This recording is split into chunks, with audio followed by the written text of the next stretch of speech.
presentación. Bueno, pues comienza la segunda intervención de esta tercera jornada del ciclo de feminismo organizado por la Delegación de Filosofía y Letras de la Universidad de Alcalá. Para esta presentación contamos con nosotros con Juan Sisinio Pérez Garzón, que la verdad estamos encantados de que haya podido venir y de su implicación constante en esta actividad que hemos preparado. Bueno, es historiador, catedrático de la Universidad de Castilla-La Mancha. Ha estado dispuesto desde el primer momento en el que le tendimos la mano para venir aquí a ayudarnos en todo, o sea que estamos agradecidos sobremanera casi. Y vamos a compartir ya el PowerPoint. ¿Le das tú? ¿Le doy yo? Vale. Sí, lo comparto ahora. Nos va a hablar, vale, como podéis ver. Muchas gracias. No sé si Diego. A lo mejor se ve bien, se ve bien. ¿Se ha descolocado un poco por estar en PowerPoint o...? No, no pasa nada, se ve bien, no te preocupes. Luego vale, lo vamos leyendo, lo vamos mirando. Genial, sin problemas. Pues muchas gracias, Diego, y muchas gracias a María Medina Vicent, que nos ha puesto el soporte básico para ahora seguir planteando debates abiertos, y aquí quedo como un bocadillo en medio de María y de luego Elizabeth Duval, que será mucho más jugosa todavía. Entonces, yo preparé esta intervención cuando Diego me dijo que dentro de un ciclo de movimientos sociales, y entonces por eso planteé, ha quedado descabalgada aquí la O de feminismo, el feminismo entre silencio y reto como movimiento social que tiene 3 siglos y que ahora veremos apenas se ha estudiado hasta las últimas décadas. Y en ese sentido, ayer nos intercambiamos los PowerPoint, María Medina y yo, y hemos coincidido en muchas cosas. Es lógico que esto pase porque no se sabe lo que va a decir la persona que habla previamente, pero viene bien porque yo pasaré así de más deprisa las otras cuestiones y entraré ya. No voy a rectificar nada en absoluto, sino sobre lo que ella ha dicho. Igual sistematizo un poco algunos puntos que ella ha esbozado de manera más genérica, y en otros yo sí que al final plantearé otro tipo de retos más cercanos a las cuestiones educativas, pensando en que erais universitarios, que muchos de vosotros os vais a dedicar a la docencia. Por eso planteé un final de retos enfocado hacia la educación. Entonces, el feminismo como movimiento social, que era la primera idea que me planteó Diego, que hablara del feminismo dentro de los grandes movimientos sociales contemporáneos, tiene las siguientes características que les he sistematizado ahí en 5 cuestiones que pongo en rojo. Como definición, también lo ha dicho María, es un movimiento de emancipación de mujeres por la libertad y por la igualdad. Fácil y hasta ahí, coincidencia total. Por tanto, consta como primera característica de una teoría explicativa. Todo feminismo siempre se ha aferrado a una explicación teórica del papel de la mujer en la sociedad. Ahora lo veremos, desde el siglo XVII, las mujeres cuando quieren el derecho a la educación con la Ilustración. Por eso hay un feminismo que se puede catalogar perfectamente de liberal. Otra cuestión es lo que ha planteado María al final de neoliberal, que es otro punto, de democrático, socialista, anarquista, incluso freudo-marxista, que hoy no está tan en boga, pero ecologista. Lo veremos al final también, algo que ella lo ha explicado muy bien. Pero en el sentido de movimiento social es homogéneo y estable, porque la agenda siempre es la misma: emancipar a las mujeres. Y esa agenda, que es la segunda característica, es abolir desigualdades y transformar ámbitos laborales, sociales, civiles, políticos, culturales, incluso en la vida cotidiana, para establecer esa igualdad de las mujeres en lo público y en lo privado. Y eso ha sido un proceso de 3 siglos, porque evidentemente lo personal es político, es una conquista del feminismo del siglo XX, de la segunda mitad del XX, sobre todo desde Estados Unidos. No lo tenía claro Mary Wollstonecraft a finales del XVIII en Olimpia de Bush. Como tercera característica, pues una vanguardia. Siempre ha estado, incluso dentro de los movimientos sociales y políticos como el socialismo y el anarquismo, han sido una minoría desde Flora Tristán hasta Alexandra Kollontai, que después lo veremos, incluso dentro del movimiento socialista o dentro del anarquismo hay figuras polémicas y son una vanguardia o una minoría que abre terreno dentro del patriarcado dominante, dentro también del socialismo y del anarquismo, hay que decirlo así con claridad. Entonces ha planteado un modelo de igualdad que trataba de superar formas de dominación y subordinación en todos los ámbitos. Ha planteado también María lo de los feminismos islámicos, pero ahora veremos en el caso de España, cuando trate de esbozar algunos brochazos gordos de la historia, cómo las católicas también han hecho su aportación. Y además este movimiento social tiene una cuarta característica, es plural, siempre ha sido plural. Lo que ahora hablamos, feminismos en plural, que también lo ha dicho María. Quizás mejor el feminismo es uno y el plural, sus distintas interpretaciones, sus distintas luchas, sus distintos enfoques, pero con una característica organizativa que no tiene ningún movimiento social, no tiene jerarquía organizativa ni estructura verticales de comité ejecutivo nacional, comité federal, consejo ciudadano, que expulsa y da carnet de militancia a unas y a otras. Este movimiento social no ha expulsado a nadie, ha discutido duramente entre sí dentro del feminismo y contra el antifeminismo, pero no ha expulsado nunca a nadie ni ha repartido carnet de ortodoxia. Y las conquistas progresivas, ya por último, tienen una característica, sin dogma, que ya lo he dicho antes, de manera plural y sin violencia. Es el único movimiento social en la historia, el único que no tiene muertos a su espalda. El catolicismo, el islamismo, el socialismo, el anarquismo, el comunismo, el liberalismo, el capitalismo, no digamos, todos, bueno, el nazismo, el fascismo, todos tienen muchos muertos a su espalda y han creado muertes. Explicaciones puede haber muchas, pero el feminismo no ha matado a nadie. Sí hubo una muerte, pero mataron a una feminista, no, no la feminista.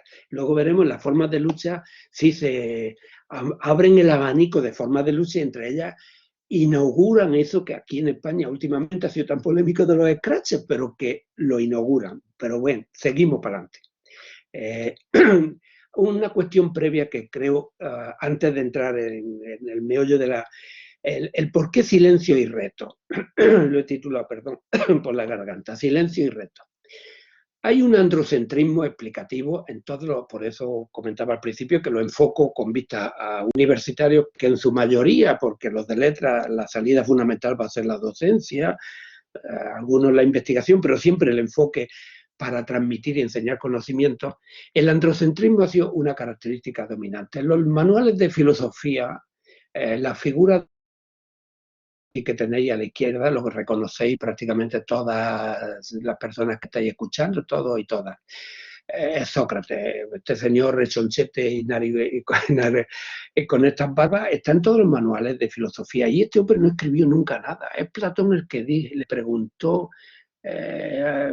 a Sócrates, el que contó lo que sabía Sócrates, y en el banquete le pregunta ¿dónde aprendió tanto? Y dice que de Diótima de Mantinea.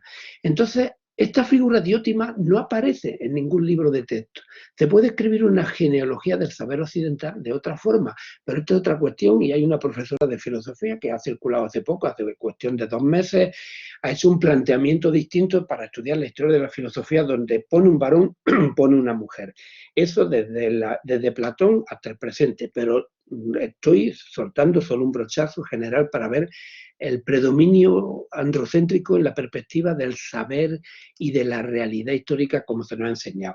Hay 2 manifiestos en 1848 de los que a la izquierda estos señores barbudos todos localizáis a estos 2 señores y sabéis sus nombres prácticamente seguro. Pongo la mano en el fuego que todas las personas que estáis escuchando sabéis quiénes son.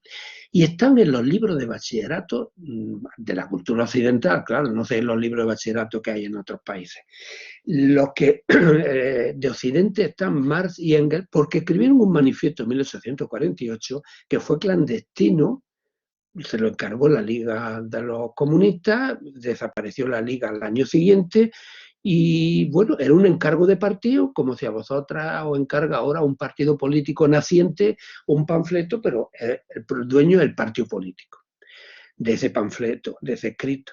Bien, ese texto se empezó a divulgar por toda Europa a partir de la primera crisis del capitalismo de 1866, la que da pie a las novelas de Balzac, en fin, la primera crisis del capitalismo europeo industrial y el nacimiento de la primera internacional en 1864, que se fundó en Londres, es cuando comienza su expansión por los núcleos industriales más importantes de la cuenca del Ruhr, del noreste de Francia, en fin, y por supuesto en Inglaterra. Y comienza a circular el manifiesto comunista y ellos dos se dan cuenta, oye, que estamos teniendo éxito, vamos a firmarlo, y lo firman y desde entonces se convierte en un catecismo que tiene el papel que ya conocéis de sobra. Sí, y ha pasado a los libros de bachillerato porque se consideran que son los autores de la partida de nacimiento de un movimiento social, el socialismo, y el socialismo científico y el marxismo, que ha marcado la historia progresivamente y sobre todo el siglo XX no se entiende sin el marxismo. Por tanto, estos dos señores están en los libros de bachillerato para explicar que pusieron la partida de nacimiento de ese movimiento social que marca la historia del siglo XX. Punto y correcto. Estas dos señoras puede ser que las personas que estáis oyendo sepáis quiénes son. En la misma fecha y por el mismo año, 1848, eran antiesclavistas y fueron a un congreso contra la esclavitud con sus señoras, que eran cuáqueras, en Londres, y no las dejaron hablar en público. Y tuvieron que escuchar todas las sesiones desde las cortinas del salón de actos escondidas. Volvieron enfadadas, reunieron a 300 mujeres en unos aledaños de Nueva York, en Seneca Falls, y hicieron una declaración de sentimientos, el manifiesto Declaración de Sentimientos, escrito, redactado por a la izquierda, con el pelo blanco, Elizabeth Cady Stanton, y Lucrecia Mott a la derecha con el pelo más negro. Estas dos mujeres apenas no existen en los libros de bachillerato, por supuesto, ni de historia política ni de los grandes movimientos.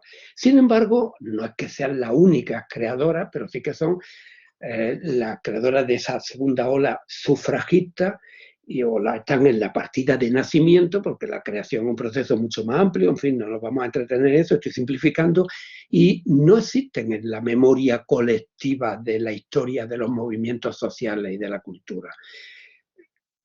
Bien, una carencia grave. Pero es que la Primera Guerra Mundial, autores marxistas de La Solera, La Seriedad y el Rigor de Erich Hobsbawm, apenas le dedican 2 líneas al papel de las mujeres en la Primera Guerra Mundial y muchas líneas a la tragedia del derramamiento de sangre en las trincheras de millones de hombres que murieron durante la Primera Guerra Mundial. Lógico, legítimo. Sin embargo, las balas con las que se mataron estas personas las fabricaron mujeres.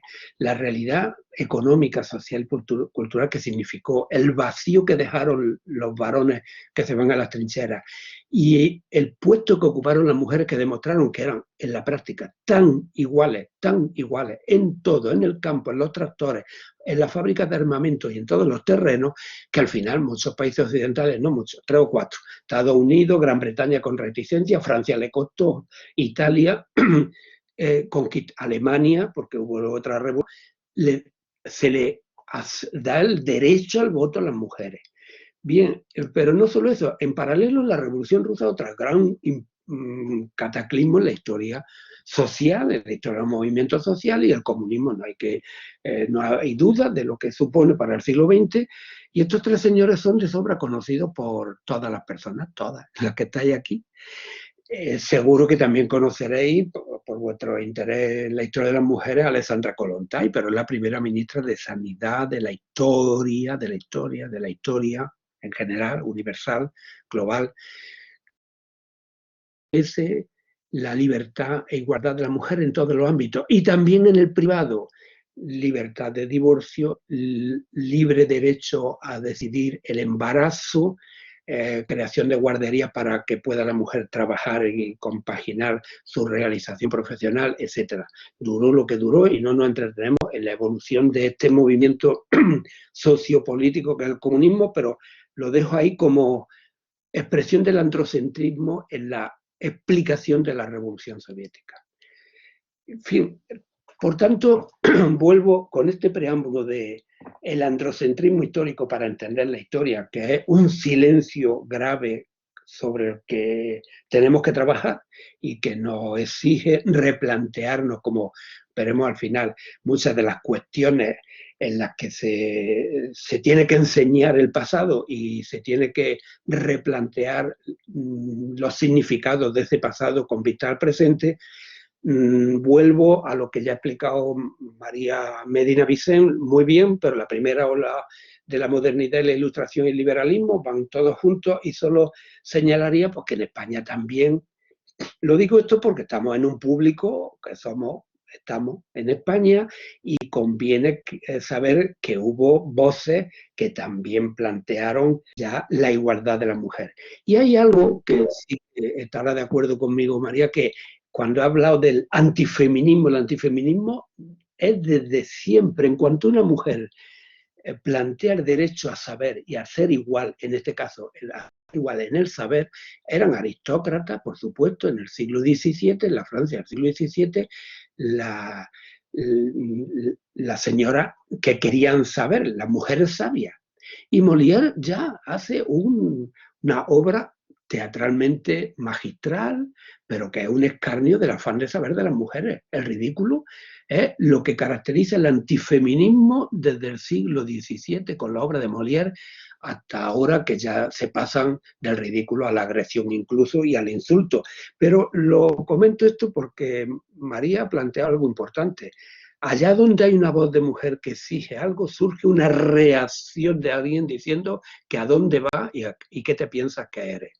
Bien, pues ya Molière dio la primera gran prueba, porque era un magnífico creador de teatro y lo hizo como buena obra.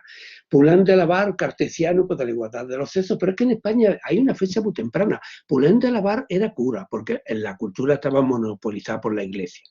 No es que los curas fueran feministas, sino que el poder de la cultura estaba en manos solo de curas, de lo eclesiástico, y por tanto ahí estaba la gente que pensaba. El campesino de Europa hasta las revoluciones liberales no tenía acceso a la cultura y por tanto ni sabía leer ni escribir y no podía expresarse. Benito Feijóo es muy importante en la defensa de las mujeres, que hace 1739. Hay otra voz con la Ilustración, pero no me voy a entretener en esto, simplemente lo cito como referencia para que vayamos a eso.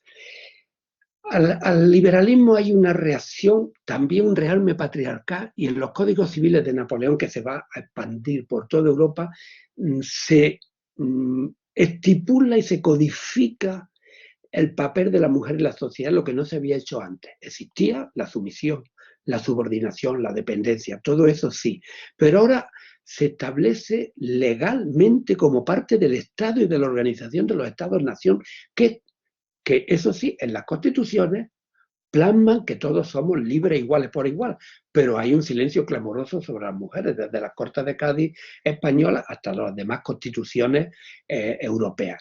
Sin derecho al voto, se limita el acceso a la educación, al trabajo, etcétera. Se crean delitos específicos para la mujer que han persistido hasta hace 30 o 40 años, como el adulterio y el aborto. Y la misoginia sí que tiene una transformación significativa que es importante porque persiste. La mujer se eleva al altar de la dulzura, la ternura, la maternidad, el amor, el tocar el piano, saber música, arte, y ser la feminidad burguesa, que delicada, doméstica, pero dócil, siempre dócil y subordinada. Pero hubo voces significativas que lo traigo aquí y es, insisto, un complemento a lo que estamos viendo desde la perspectiva española.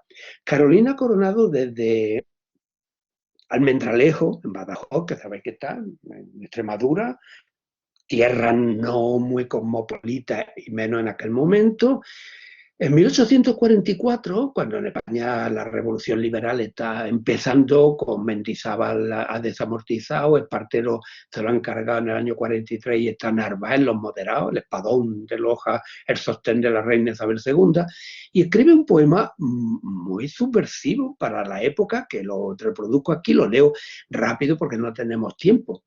Risueños están los mozos, gozosos están los viejos, porque dicen, compañeras, que hay libertad para el pueblo. Gran novedad en las leyes, que os juro que no comprendo. Muchos bienes se preparan, dicen los doctos al reino. Y si en ellos los hombres ganan, yo por los hombres me alegro. Mas por nosotras las hembras, ni lo aplaudo ni lo siento. Pues aunque leyes se muden, para nosotras no hay fuero. Libertad, ¿qué nos importa? ¿Qué ganamos? ¿Qué tendremos? ¿Un encierro por tribuna y una aguja por derecho? ¿Libertad? ¿De qué nos vale si son los tiranos nuestros, no el yugo de los monarcas? Los tiranos nuestros, no el yugo de los monarcas. Esto va contra los republicanos. El yugo de nuestro sexo. Igualdad hay en la patria, libertad hay en el reino, pero os digo, compañeras, que la ley es sola de ellos, que las hembras no se cuentan, ni hay nación para este sexo. Pensar lo que significa que esto se escriba desde Almendralejo en 1844. Los que sabéis algo más de historia de España y del siglo XIX. Bueno, la segunda ola del sufragismo, ya he citado antes las dos, Lucrecia Mott y Elizabeth Cady Stanton, pero no lo que sí planteo es que ese documento sería muy importante leerlo y por supuesto aquí estoy siendo eurocéntrico occidental, porque no siento a Seymour Strauss, que la ha citado María, y estaría muy bien traerla aquí a colación, como las mujeres afroamericanas también plantean su voz y su derecho al voto y a la igualdad en todos los aspectos.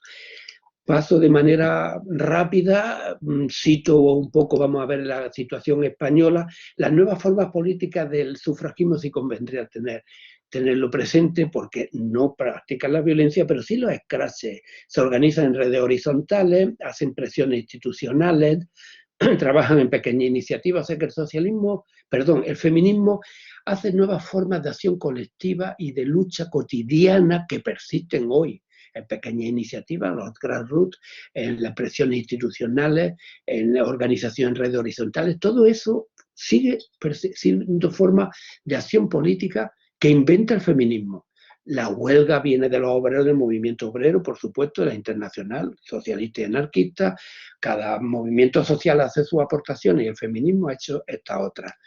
En la España liberal, en España, hay una característica que sí que la trazo brevemente, que la Constitución del 12 establece que para votar, para ser ciudadano, hay que tener cultura y estar alfabetizado, porque las luces de la razón y de la alfabetización te sacan del oscurantismo teocrático, del absolutismo en el que el clero y la aristocracia y la monarquía ha sometido a la población española. Del 90% de campesinos analfabetos, que era la población de España en 1812, según eso no hubiera podido votar nadie porque todo el mundo era analfabeto. Dan un plazo, pero establecen la escuela de educación primaria obligatoria para todos los españoles. ¿Qué pasa con los todos españoles ahora que está en boga el neutro genérico? Pues que Manuel José Quintana, un liberal, hace un reglamento y lo interpreta como hablamos cotidianamente, en todos los españoles están los españoles y las españolas, los niños y las niñas, y crea la escuela de niñas. Eso tardaría tiempo en llegar, pero con la ley Moyano se organiza ya la educación primaria para chicas, con la escuela de maestras, que va a ser uno de los primeros oficios para las mujeres, pero es verdad que a la altura de 1860 el 90% de las mujeres eran analfabetas, y el 62%, gracias a esa escuela de las Cortes de Cádiz, eran analfabetos. Una cifra muy alta, pero imaginad lo que significa mujeres analfabetas. Yo viví el analfabetismo, el 8% de las mujeres seguían siendo en España analfabetas en 1980, cuando llegó la Constitución y la transición democrática. Persistía el analfabetismo. La diferencia, las mujeres cuidaban en la casa, los viejos, la familia, los hermanos pequeños, y no iban a la escuela y eran analfabetas. El 8% todavía en 1980. En 1910, hace 100 años, el 65% eran analfabetas y el 40% varones. Y es cuando se les va a dar el acceso a las mujeres en España, el acceso a la universidad. Hasta entonces hay 16 universitarias solo. ¿Por qué? Porque son las únicas que tienen capacidad de pedir permiso individual al rey para estudiar en la universidad, pero sin ejercer la medicina, que era lo fundamental, a lo que se dedicaban. Las maestras, en otra parte, no tienen rango universitario. En el año 10, cuando se abre la Universidad de las Mujeres, hay un artículo ahora que lo veremos, pero rápidamente crece el número de mujeres en la universidad, clase media, evidentemente. Paso aquí del feminismo socialista y del voto, y me centro más en España, porque así llegamos a la segunda ola. Entonces, la Pardo Bazán tiene un papel muy importante porque publica obras, traduce, son minorías, las masonas son republicanas, laicas, anticlericales, librepensadoras por la mención de las mujeres. Hay una figura muy importante que era lo que quería llegar por el tiempo para que os quede, la figura de Rosario Acuña, que en su propia vida, estas feministas también practican en su propia vida la coherencia de su idea con su vida privada. Y no os voy a contar la vida de Rosario Acuña, que además esbozada está un poco en Wikipedia. Ahora Wikipedia, hoy hablan del valor de Wikipedia y es cierto que es de fiar y es la mejor enciclopedia que tenemos a mano.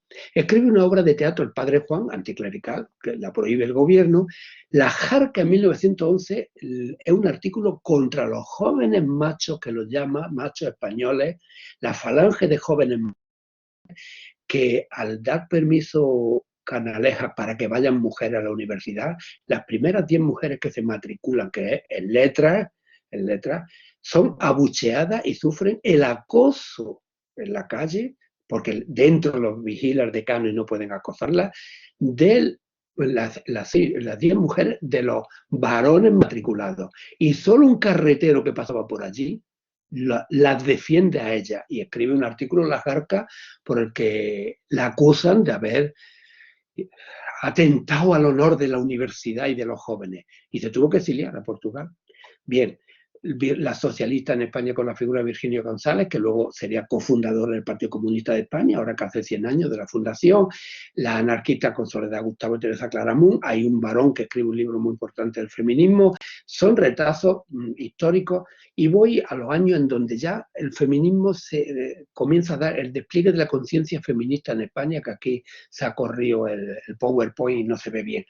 La Sociedad Nacional de Mujeres Española es la primera organización feminista y es plural. Y hay católicas, republicanas, ahí lo veis, Celsia Regi es católica y monárquica, María de Maeztu no tanto, Benita Asa es católica pero liberal, coherente, y lanzan el primer manifiesto sufragista a las mujeres españolas en el año 18, en sintonía con la Primera Guerra Mundial y lo que está pasando y lo que ha pasado en la Revolución Soviética, lo que está pasando en Europa, que ha concedido el derecho al voto en Estados Unidos y en Inglaterra y en Alemania, y se está discutiendo en toda Europa, y sobre todo ya directamente planteando en el año 21 una primera manifestación dirigida por Colombín, que es otra figura muy importante, el derecho en las Cortes, que como viene la dictadura de Primo de Rivera, pues se acaba. Y hay un paréntesis, aunque el Mucuco le dio derecho al voto siempre que fueran viudas y responsables de la caza, pero no entro en detalle.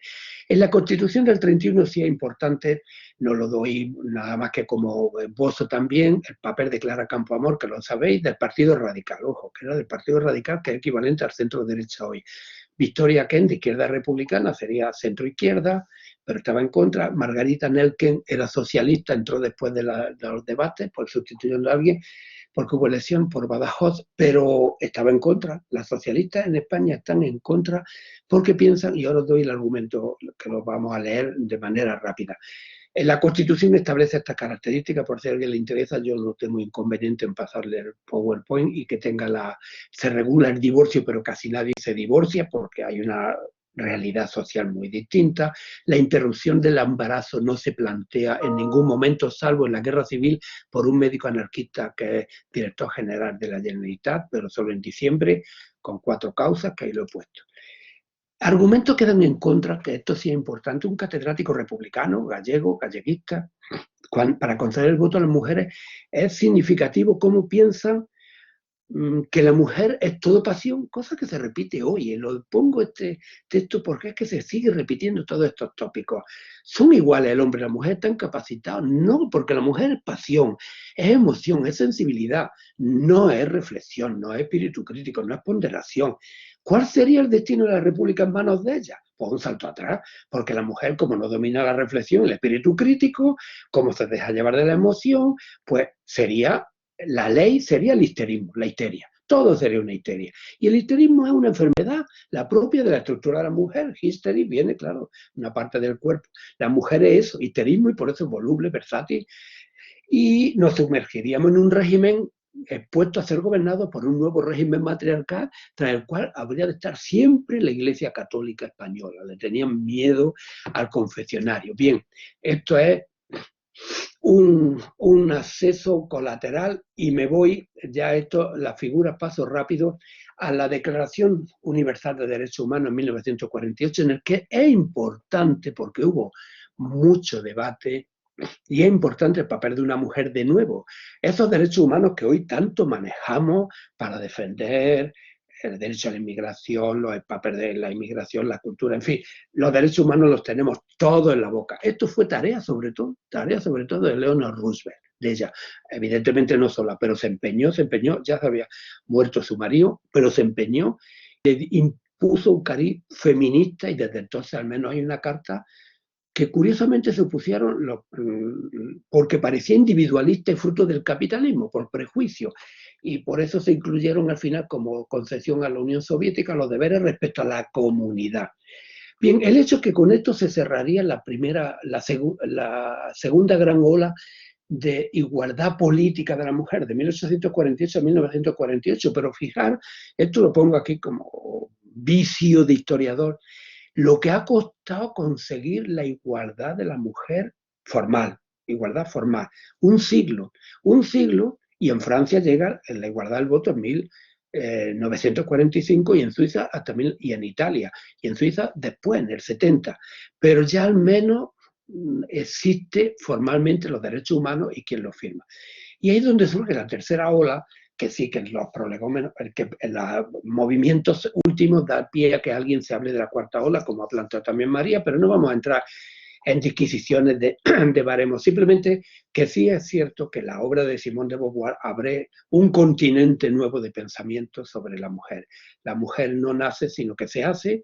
El androcentrismo es algo universal, que el varón está como centro y medida de todas las cosas, no tiene, por eso lo llama el segundo sexo, es una alteridad sin equivalencia, no tiene reciprocidad, en la relación de poder no existe, y ella es la periferia del centro. Entonces, sobre la lectura de esta obra que pasa, son 2 tomos grandes, desapercibida, viene el impacto que tiene en Estados Unidos, y eso hay que tenerlo presente para ver la relación, cómo los movimientos sociales surgen la idea en un punto académico y luego se expanden socialmente. Algo así lo que le pasa a Judy Butler, que al final puede tener más peso en Brasil, lo trans, que en Estados Unidos incluso. Y ya habéis visto la diapositiva que ha puesto María. Entonces, en esa teoría, el malestar sin nombre lo ha citado ya perfectamente. No puedo añadir nada. Kate Miller lo mismo. Y todas estas cuestiones del autoconocimiento sexual sí que es importante. Y yo haría aquí una especie de paréntesis breve.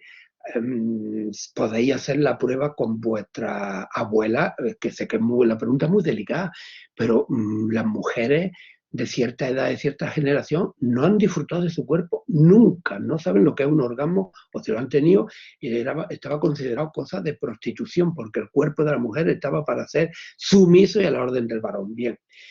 Entonces, en España sí que hay una situación que no vamos a mencionar también, lo que supone el retroceso de las mujeres durante la dictadura, y esto es para dedicarle un capítulo largo. No podían ni siquiera trabajar si no era con permiso del padre o del marido. Al principio, radicalmente sin poder trabajar, salvo que estuvieran solteras, si se casaban. Después se acepta por necesidades laborales.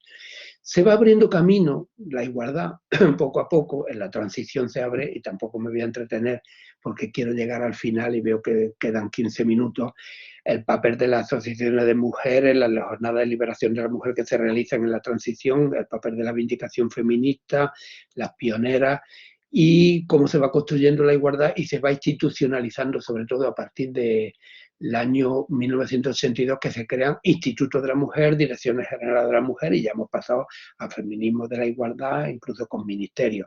La ley de interrupción del embarazo, la ley de cuotas, la revolución laboral que hay mientras tanto.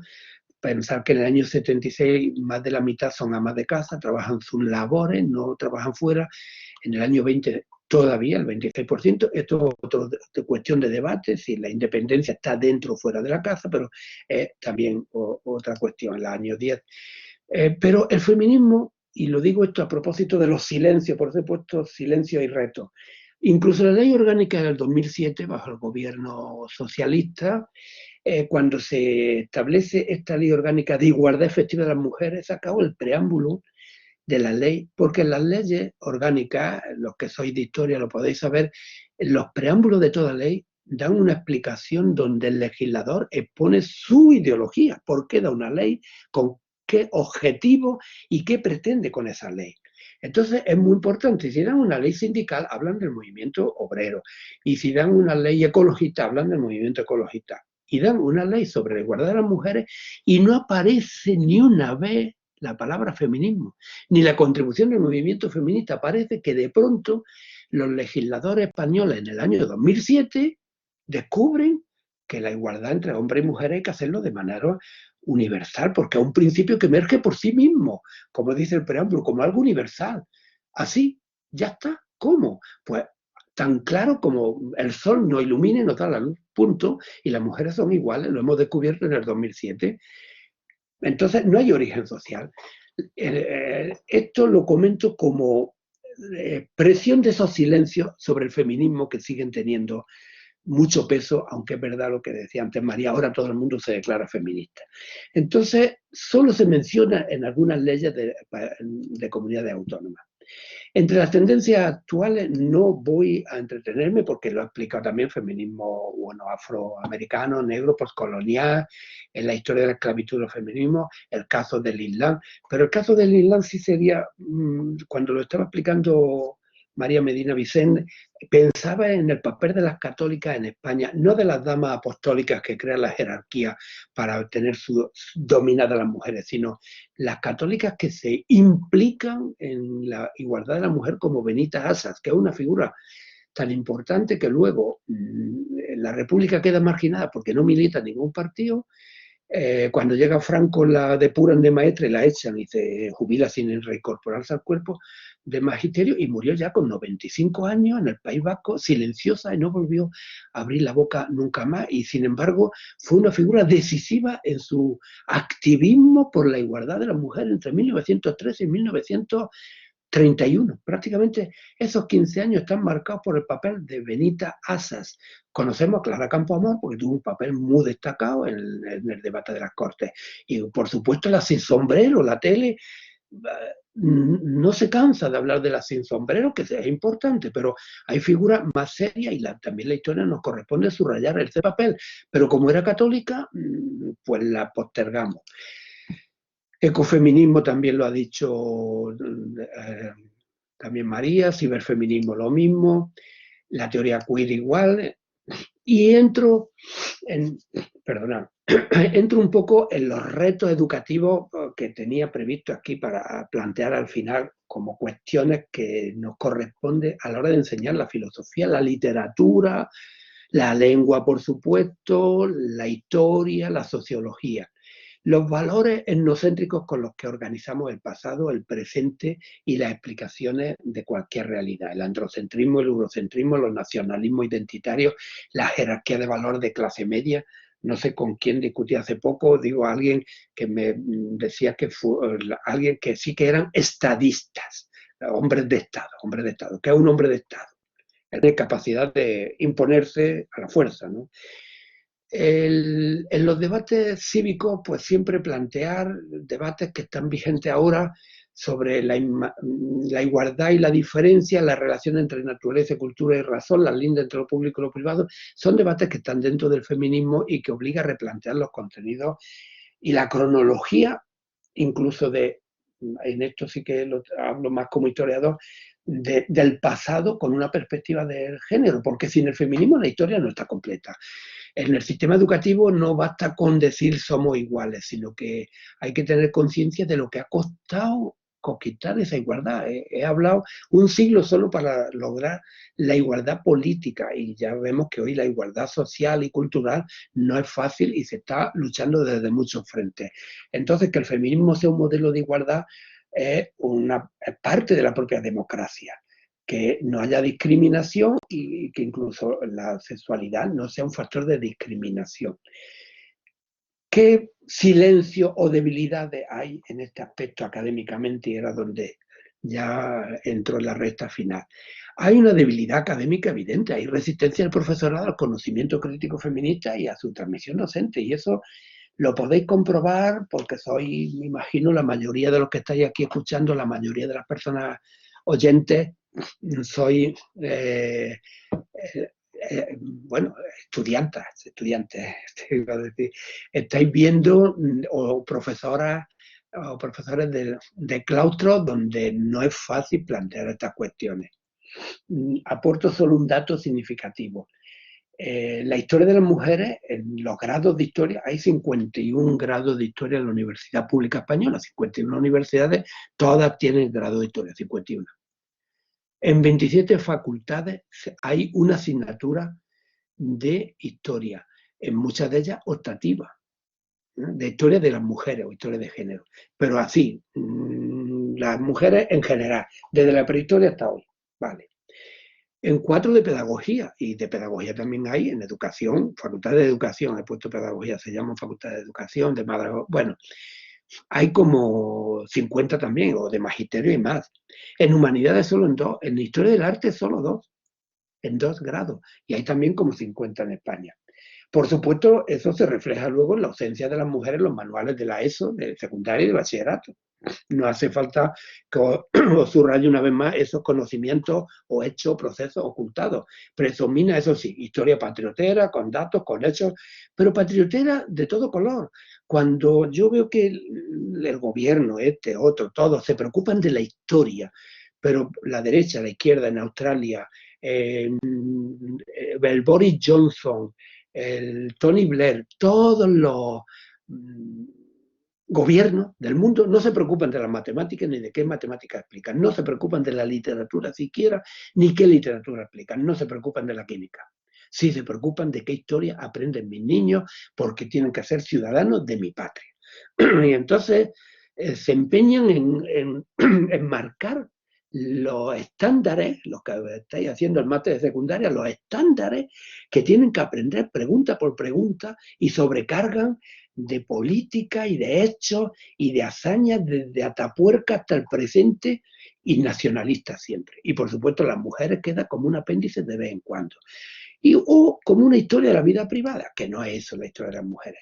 Entonces aquí la historia de las mujeres tiene un reto y eso toca a las generaciones actuales y que vaya a coger las riendas de la educación, del sistema público, de los docentes público-privado, de la educación, de la formación, de la transmisión de conocimientos. Se tiene que integrar la historia de las mujeres como parte del discurso histórico para una nueva ciudadanía de igualdad. Porque hay un desfase entre la calidad y el éxito que están teniendo muchas editoriales con historia de las mujeres y su escasa repercusión en la enseñanza.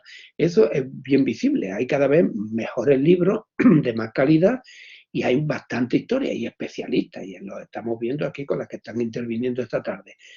Pero hay que tener muy claro que enseñar historia de las mujeres no es meter una parte más, es cambiar el currículum y el modelo historiográfico y cambiar la enseñanza de la historia, porque la historia significa interpretar, es un diálogo entre el presente y el pasado, de tal forma que el oficio del historiador no es cortar y pegar, sino hacer preguntas sobre el pasado. Ahora, habría que estudiar no tanto periodos, sino problemas, no sumar más hechos, porque ya no saben más contenido. Vamos a agobiar y a agobiamos a los niños en la asignatura de segundo de bachillerato en concreto, sino que habría que construir una genealogía femenina desde los inicios, desde el neolítico, porque la agricultura no se entiende sin el papel de las mujeres, ni el textil, ni la química, ni muchas cuestiones, ni el pensamiento, como he dicho antes, porque siempre han estado las mujeres vinculadas a los procesos como iniciadoras, como usuarias, como creadoras, en todos los aspectos.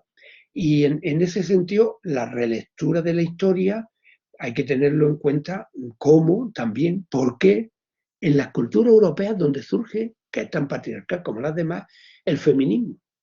¿Por qué hubo permeabilidad a la reivindicación, a la crítica feminista? ¿Cómo hubo ese largo y dificultoso camino de las críticas de la subordinación de las mujeres desde la Edad Media? De hecho, al final, en el siglo XV, cuando Christine de Pizan firma un escrito y dice, yo, Christine, está haciendo feminismo. Ella, yo, mujer, tengo derecho a escribir como mujer y a querer vivir como mujer de la escritura, cosa que no hacían hasta entonces más que el clero y los hidalgos, los aristócratas. Entonces, esas raíces comunes de nuestra historia occidental con una utopía liberal de libertad, igualdad y fraternidad, hay que replanteársela, por supuesto, también en paralelo con todo lo que supone de expolio de los otros continentes en procesos de imperialismo y de capitalismo global desde el siglo XIX. Pero porque la historia del desafío feminista, en definitiva, está relacionada siempre con el desarrollo de la esfera pública, las mujeres en la prensa, en el libro, en el texto impreso, y el género, por tanto, es una categoría que tenemos que tenerla siempre presente. Ahí, por último, ya de manera rápida para que podamos gastar 10 minutos en preguntas, añadiría, pero esto no choca con lo que ha dicho María, pero sí que la ley de la agenda, la paridad es una agenda larga, el internacionalismo una agenda muy dificultosa porque tenemos marcado la mente con parámetros israelíes nacionales y nacionalistas. Nacionales y nacionalistas. El cosmopolitismo o el multiculturalismo lo tenemos en mantilla, incluso entre la izquierda en general. De boquilla sí, pero en la práctica no. Y por último, bueno, pues que la democracia y el feminismo son invenciones modernas y lo ha puesto también María. Hay realidades que pueden darle la vuelta, pero porque subvierten y entonces hay reacciones y hay que estar avisos sobre las reacciones antidemocráticas, antifeministas, que suelen ir paralelas. Y por supuesto el papel de las religiones que norman el sexo, porque administran la opresión en nombre de un Dios, nada más y nada menos. Y por supuesto ahí viene otro debate. Pero en fin, con esto, si os parece, yo cierro mis 55 minutos de intervención, más o menos, y dejamos, Diego, si quieres, modera un mínimo debate o pregunta. ¿Vale? Gracias.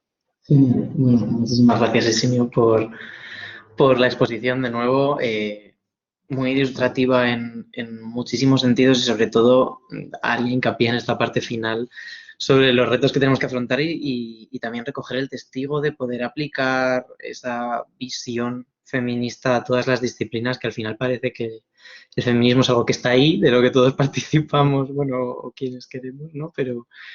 Pero que no es aplicable y lo es, desde luego. Así que, bueno, eso, muchas gracias. Voy a dar fin a la grabación.